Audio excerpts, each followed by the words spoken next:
आज उसी का परिणाम है कि 11 वर्ष में 25 करोड़ से अधिक की आबादी गरीबी रेखा से उबर करके आत्म गौरव के साथ भारत की प्रगति में अपना योगदान दे रहे हैं। परिणाम है कि अब भारत दुनिया की तीसरी बड़ी अर्थव्यवस्था के रूप में तेजी के साथ अग्रसर हुई है। यह हर भारतीय के लिए गौरव की बात है। जब नीति स्पष्ट होती है, नियत साफ होती है, तो उसके परिणाम इसी रूप में सामने आते हैं कि तीसरी बड़ी अर्थव्यवस्था के रूप में भारत आज दुनिया में तेजी के साथ आगे बढ़ा है। पिछले 11 वर्ष में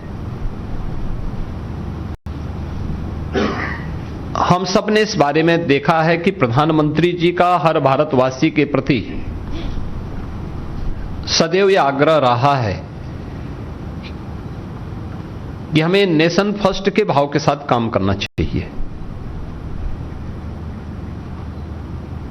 और उसमें केवल अपने अधिकार की ही हम बात न करें बल्कि अपने कर्तव्यों की भी हम बात करें।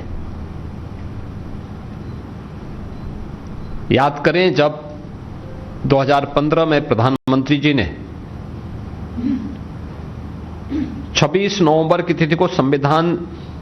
दिवस के रूप में घोषित किया था,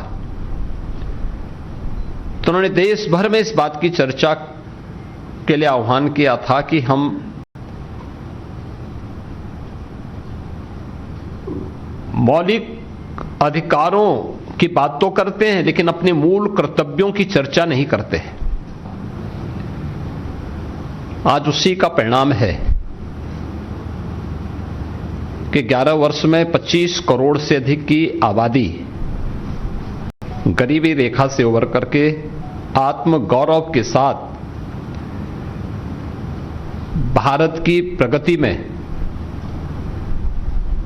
अपना योगदान दे रहे हैं।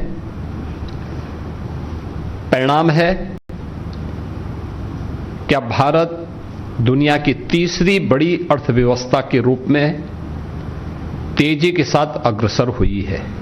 यह हर भारतीय के लिए गौरव की बात है।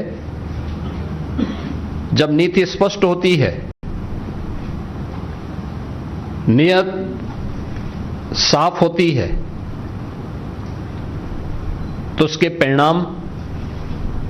इसी रूप में सामने आते हैं कि तीसरी बड़ी अर्थव्यवस्था के रूप में भारत आज दुनिया में तेजी के साथ आगे बढ़ा है। पिछले 11 वर्ष में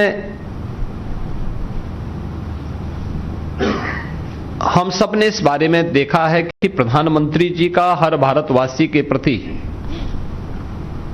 सदैव यह आग्रह रहा है कि हमें नेशन फर्स्ट के भाव के साथ काम करना चाहिए और उसमें केवल अपने अधिकार की ही हम बात न करें बल्कि अपने कर्तव्यों की भी हम बात करें। याद करें जब 2015 में प्रधानमंत्री जी ने 26 नवंबर की तिथि को संविधान दिवस के रूप में घोषित किया था, तो उन्होंने देश भर में इस बात की चर्चा के लिए आह्वान किया था कि हम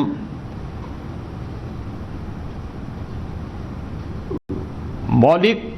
अधिकारों की बात तो करते हैं लेकिन अपने मूल कर्तव्यों की चर्चा नहीं करते हैं।